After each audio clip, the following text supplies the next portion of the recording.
Good afternoon, everyone. Welcome. My name's Alex. This is episode 13 of That CNFT Show.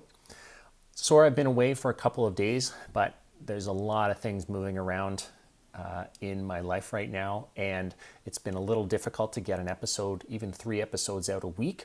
So thank you for joining me. I'm going to try to continue to do 3 episodes a week, mixed in with a couple of creator interviews and as well as hosting a space every Tuesday night. But I'm kind of right up against the edge of what I can accomplish every week. So thank you for joining me when I do put stuff out. A few topics that I want to talk about real quick today. First off, Mermaida put out a video on YouTube describing the process of how to get a mass mint, set up a website for minting your own projects, as well as getting a GitHub pull request to get verified. This type of content is, I feel, sorely needed in the CNFT space. As more and more people get attracted to the space and have ideas for projects of their own, I've run into this limitation where my technical knowledge and my ability to be a dev or a programmer or a coder is I'm running up against those limitations as I want to bring some of my ideas to life. So I'm going to put a link to the video in the description of this, and I'll put a couple of screenshots up on the page right now. But to me, it's really important. One of the things that we all believe in as cryptocurrency in general, a little bit more specific in Cardano and CNFTs, is decentralization is really, really important. So as the space matures, we don't want to maintain the ability to bring these projects to life. We don't want to hold those in the hands of only a few people. So resources like this video are going to be more and more important so that the barriers of entry to people coming into the space who have their own ideas and want to make their own cool stuff, we want to lower those barriers as much as possible. I've been in contact with Mermaida. I've run into them in a couple of different Twitter spaces, and I know a couple of people have used that minting service. And while they're excellent, we need more resources like this to allow people to have some idea how to do it themselves, or even just gauge what's involved, and it makes realistic expectations of what it takes to get a project off the ground. It makes sharing this type of information is really going to help bring not just CNFTs, but making your own CNFTs and making your own projects become a reality. We want to bring that out to as many people as possible. So I applaud them for putting this video up, and I strongly advise you, if you have any interest in ever making your own CNFT project, to go check that out. The other thing that I wanted to mention was last night we did another Twitter Spaces. Myself, Conward from Cardano Convo podcast, my friend Slack from @LatestBloomer. The 3 of us got together again. I had to dip in and out a little bit because I have kids every second week.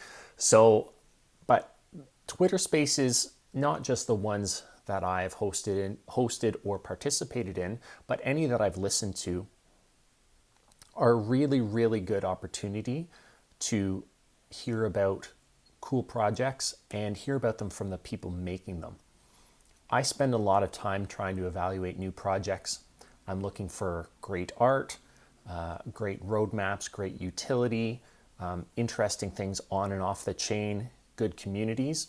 But sometimes it's hard to tell about that kind of thing, particularly in a new project, from their Twitter page, their website, and their Discord. But the opportunities that I've had to hear about creators talk about their communities, the genesis of their ideas, how they're bringing them to fruition, and what their plans are to the future. If you get a chance in one of these Twitter spaces to listen to a real person's real voice talk articulately and passionately about what they want to get done, every time I do, it makes me even more excited about this space, and I find more and more projects that I want to see succeed.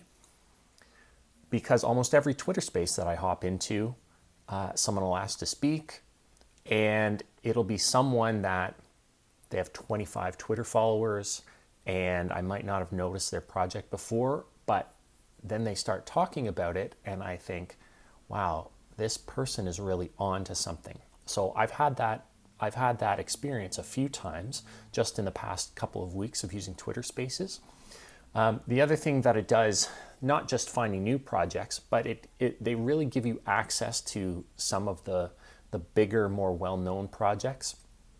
I've been on spaces where to hear the devs of some of the projects that have tens of thousands of followers who sell out in seconds, and I've heard the real people behind them, and it's amazing. I've never been in a community before where the people just starting out have that type of access to the people right at the very pinnacle that everyone looks out for. And everyone wants to help each other along. If there have ever been questions about technical issues, about ideas for how to run your drop, how to run your website, how to run your Discord, everyone answers every question and then immediately says, hey, if you guys have anything else you want to ask me about, hit me up in the DMs. And it's another reason why this community is just fantastic. So I should take the opportunity to plug my own Twitter Spaces. Again, we're going to try to do this every Tuesday night at 2300 UTC. And it'll either be myself that sets it up on my Twitter at That CNFT Show, or the Cardano Convo podcast, if you give them a follow as well. And then Slack at Latest Bloomer will be tweeting that out as well. And if you want to come talk about your project, tell us what you're working on, or just listen to some other people talk about their projects, it's a really good place to do that. And we've had 2 really successful ones so far, and I'm hoping to keep building on that every week. The last little bit that I wanted to talk about, kind of in the same vein, was this week I've had 2 creator interviews in the last couple of days. Yesterday I interviewed Raul from Jurassic Chained. They're the cute little dinos that bounce around on the screen and have really hilarious calls. And today I interviewed Omar from Lucid DreamCNFT. They were both very articulate, very passionate about what they were doing, and it's a glimpse inside a project where they're really telling you everything about it. And I have found no better way to evaluate the success of a project than listening to the creators talk about it in their real voice, not with the layer of checking out someone's Twitter profile or website or even Discord. So that's all I wanted to plug today. One thing that I do ask is, it's a really big week for Halloween drops, either projects that are Halloween centric in and of themselves, or Halloween versions of already established CNFT projects. So please, in the comments, either on the YouTube video or on the Twitter post when I put this up, please like, follow, subscribe, and if you have any Halloween projects or Halloween iterations of projects that you want to talk about, point them out. There's, as I always say, there's way too many things going on for me to stay on top of everything. So if there's something that you guys think is cool, please share it with me. And if it's something that I want to share with everyone else, it really helps me to find good projects. So again, pretty quick one today, trying to keep it under 10 minutes because I've got kids to pick up and I want to get back here in time for the Voodoo Brigada drop. And if you make that too, tell me about it and tell me about your good pulls. So thank you very much. We'll see you on Friday. I'm going to have those 2 interview episodes up in the next couple days as well. Thank you very much for joining me. Have a great day.